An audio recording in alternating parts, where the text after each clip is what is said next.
మణిసిద్ధుడు అనే యతి కాశీయాత్ర చేయాలనుకున్నాడు. యాత్రలకు ఒంటరిగా వెళ్లకూడదనే నియమాన్ని అనుసరించి తోడుగా రమ్మని గోపాలుణ్ణి కోరాడు. అయితే తనకు కథలంటే ఇష్టమని దారి మధ్యలో కనిపించిన విశేషాలన్నీ చెబితే తప్ప తాను రానని మెలిక పెట్టాడు గోపాలుడు. మణిసిద్ధుని వద్ద ఒక మణి ఉంది. ఆ మణిసాయంతో వాళ్ళిద్దరూ చెప్పుకున్న కథలే కాశీమజిలీలు. వీటిని 1930వ దశకంలో మధిర సుబ్బన్న దీక్షిత కవి రచించారు. ఉజ్జయిని నగరం వెలాతెలా పోతున్నది. విక్రమార్క చక్రవర్తి 2000 సంవత్సరాలు ప్రజారంజకంగా పాలించి ఇంద్రుని అర్ధసింహాసనాన్ని అధిష్ఠించడానికి వెళ్ళిపోయాడు. అతని కొడుకైన కీర్తికేతునికి పట్టాభిషేకం జరిగింది. కీర్తికేతుడు రాజ్యానికి వస్తూనే మంత్రులను పిలిచి కోశాగారంలో నిల్వలెంత ఉన్నాయి అని ఆరా తీశాడు. మహా అయితే ఓ 10 రోజుల ఖర్చులకు సరిపోతాయి మహారాజా అన్నారు వారు. ఇంత విశాలమైన రాజ్యంలో ఓ ఏడాదికి కూడా ఆదాయ నిల్వలు లేవా? ఇదెక్కడి విడ్డూరం అని విస్తుపోయాడు కీర్తికేతుడు. మహారాజా, తమ తండ్రిగారు జగద్విఖ్యాతులైన చక్రవర్తి అనే మాట నిజమే. రాజ్యం మాత్రం చాలా చిన్నదే. ఇదిగో ఈ పటం చూడండి. మన దేశం ఇంత మాత్రమే. విక్రమార్కుల వారెప్పుడూ దండయాత్రలు చేసి ఇతర రాజ్యాలను ఆక్రమించలేదు. ఒకవేళ యుద్ధాలు సంభవించినా గెలిచిన రాజ్యాలను ఆయా రాజ్యాల వారసులకే తిరిగి ఇచ్చేసేవారు అని వివరించారు మంత్రులు. పోనీలండి, ఈ కాస్తైనా మిగిల్చారు. ఇందులో వ్యవసాయ భూములపై పన్ను రాబడి ఉండాలి కదా, ఇతర పన్నులు కూడా వేస్తారు కదా, అవన్నీ ఏమైపోయినట్లు అడిగాడు కీర్తికేతుడు దేశపటాన్ని చూపిస్తూ. అందుకు మంత్రులు, మహారాజా, దేవబ్రాహ్మణ మాన్యాలపై పన్నులు లేవు. అవి రెండూ తీసేయగా పన్నులు వసూలయ్యే భూమి అతి స్వల్పం. ఆ ఆదాయం కూడా దానధర్మాలకు, సత్రాల నిర్వహణకు బొటాబొటిగా సరిపోతుంది. ఇక పై ఖర్చులన్నీ మన దివాణం నుంచి వెళ్లాల్సినవే కదా అని వివరించారు. ఇలా అయితే ఈ రాజ్యాన్ని పాలించడానికి కావాల్సిన సంపదంతా ఎక్కడినుంచి వస్తుంది?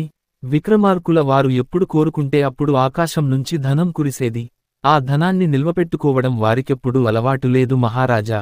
కీర్తికేతుడు ఆ మాటలకు చిరాకు పడ్డాడు. ఆహా, చాలు చాలు. ఈ భరతఖండాన్ని ఏలిన చక్రవర్తులలో తనంతటివాడు తానని పేరుపడిన విక్రమార్కుల వారు ఆఖరికి కొడుక్కు మిగిల్చింది ఇదన్నమాట. ఆయనకేమో కీర్తి కావాలి, మిగిలిన వాళ్లు మట్టి తిని బతకాలి కాబోలు. ఆయనగారు ఎడాపెడా దానధర్మాలు చేసి యాచకులను పెంచాడు కాని యాచకులే లేకుండా చేయగలిగాడా? సరిసరి, ఇకనుంచి రాజ్యంలో కొత్త శాసనాలు అమలులోకి వస్తాయి అని ప్రకటించాడు. ఆనాటినుంచి రాజ్యంలో దేవమాన్యాలు రద్దయ్యాయి.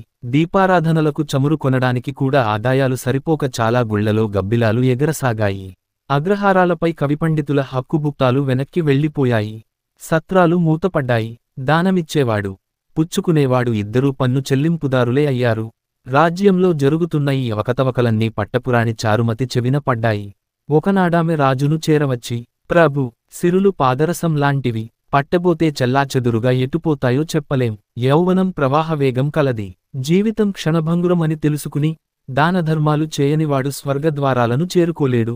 పైగా ముదిమి వయసులో అనేక రోగాల పాలై నరకాన్ని అనుభవించి మరణిస్తాడని పురాణాలు చెబుతున్నాయి. అందులోనూ విక్రమార్కుని వంటి ధర్మాత్ముని కడుపున పుట్టి మీరింత పిసినిగొట్టుగా మారడం ఎందుకు అని హితబోధ చేసింది. కీర్తికేతుడు ఆమె వంక చిరాకుగా చూశాడు. ఆదాయం లేని రాజ్యాన్ని పాలించడం ఎంత కష్టమో నీకు తెలుసా అని తీవ్రంగా ప్రశ్నించాడు. ధనానికి మీకు లోటేముంది ప్రభూ? మీ తండ్రిగారు మీతో చెప్పని రహస్యం ఒకటి ఉంది. మన పెరటిలో కల్పవృక్షం ఉంది. మీ కుమారుని తరం వరకు ఆ కల్పవృక్షం మనకు కావాల్సినవన్నీ సమకూరుస్తుందని దేవేంద్రుడు వరమిచ్చాడట అని చెప్పిందామె. ఆమె మాటలతో కీర్తికేతుని కన్నులు విప్పారాయి. ఇకనైనా మీ తండ్రితాతలు ఆచరించిన సంప్రదాయాలను మీరు కొనసాగించండి ప్రభూ అన్నది రాణి వేడుకోలుగా. కాని కీర్తికేతుడు ఆమె మాటలు తోసిపుచ్చాడు. కల్పవృక్షం ఉన్నది దేశంలో ముష్టివాళ్లను పెంచి పోషించడానికా? దానితో చాలా పనులున్నాయి. సైన్యాన్ని అభివృద్ధి పరచాలి, దండయాత్రలు నిర్వహించి దేశాన్ని పెంచుకోవాలి. ఇవన్నీ నీకు చెప్పినా అర్థం కావు. మాట్లాడకుండా ఊరుకో అన్నాడు. చారుమతి చేసేదేమీ లేక కన్నీరు నింపుకొన్నది. కీర్తికేతునికి 16 ఏళ్ల వయసున్న ఓ కుమారుడున్నాడు. అతని పేరు విజయభాస్కరుడు.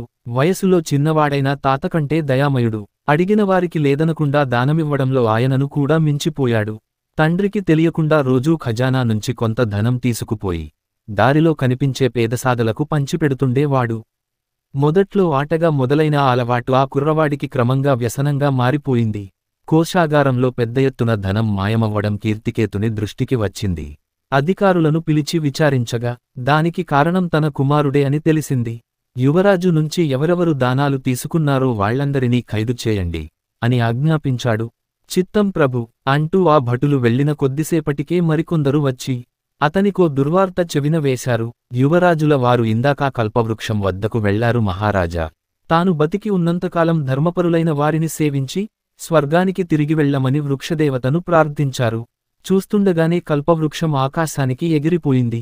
చిన్నవేరు ముక్క కూడా మిగలకుండా పెద్ద గొయ్యి మాత్రమే మిగిలింది అని చెప్పారు.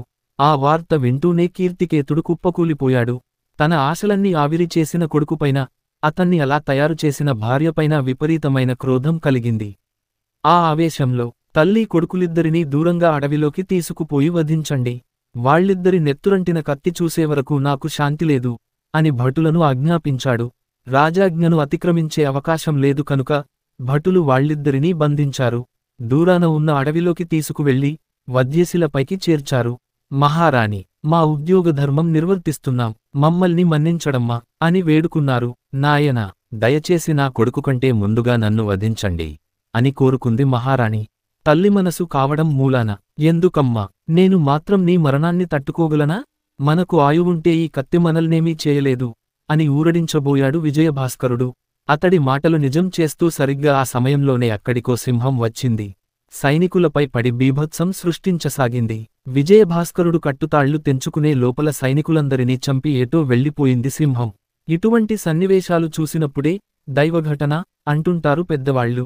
చంపడానికి వచ్చిన వాళ్లంతా చంపబడ్డారు, చనిపోవాల్సిన వాళ్ళిద్దరూ బతికారు. విజయభాస్కరుడు తన తల్లిని తీసుకుని తమను నరకడానికి సైనికులు తెచ్చిన కత్తిని ధరించి ఆ అడవి నుంచి బయలుదేరాడు. ఉజ్జయినికి పెడగా తల్లీ కొడుకులిద్దరూ చాలా దూరం నడిచారు. ఎండ కన్నెరుగని సుకుమారి కావడంతో మహారాణికి ఎక్కువ దూరం నడిచేసరికి కాళ్ళు బొబ్బలెక్కాయి. నాయనా, ఇక నాకు నడిచే ఓపిక లేదు, నన్నిక్కడే వదిలేసి చీకటి పడేలోపుగా నువ్వు ఏదైనా సురక్షితమైన ప్రాంతానికి చేరుకో అని ఎంతగానో చెప్పి చూసింది. విజయభాస్కరుడు ససేమిరా అంగీకరించలేదు. ఆయువున్నంత వరకు అడవిలో ఉన్నా, నగరంలో ఉన్నా ఒకటే. ప్రాణభయంతో తల్లిని నట్టడవిలో విడిచిపెట్టి చరిత్రహీనుణ్ణి కాలేను అన్నాడు. తల్లికోసం కొన్ని పళ్ళు, దుంపలు, మంచినీళ్లు తెచ్చి ఇచ్చాడు. ఒక పొదరింటికి సమీపంలో కొంతచోటు శుభ్రం చేసి తల్లిని నిద్రించమని తాను కాపలా కూర్చున్నాడు. చీకటి దట్టమైంది. సుమారుగా అర్ధరాత్రి కావస్తుండగా అక్కడ మనుషుల అలికిడి వినిపించింది. వాళ్ళిద్దరూ ఉన్న పొదరింటికి అవతలి వైపున నలుగురు దొంగల గుంపు ఒకటి వచ్చింది. వాళ్ళో 12 ఏళ్ల బాలికను ఒక బుట్టలో పెట్టుకుని తీసుకువచ్చారు. కాగడాల వెలుతురులో ఆ పొదరింటి మాటున ఉన్న ఒక తలుపు తెరుచుకుని వాళ్లంతా లోనికి వెళ్లడం విజయభాస్కరుడు గమనిస్తూనే ఉన్నాడు.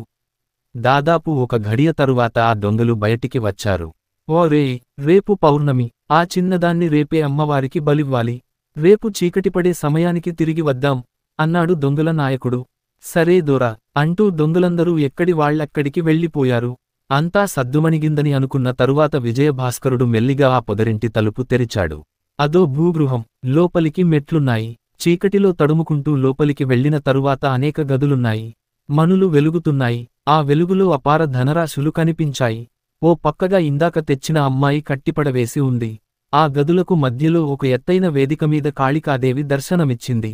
రక్తం కారుతున్న నాలుక బయటికి చాపి ఎర్రటి కన్నులు విప్పార్చి చూస్తూ భయం గొలిపేలా ఉన్నది దేవత.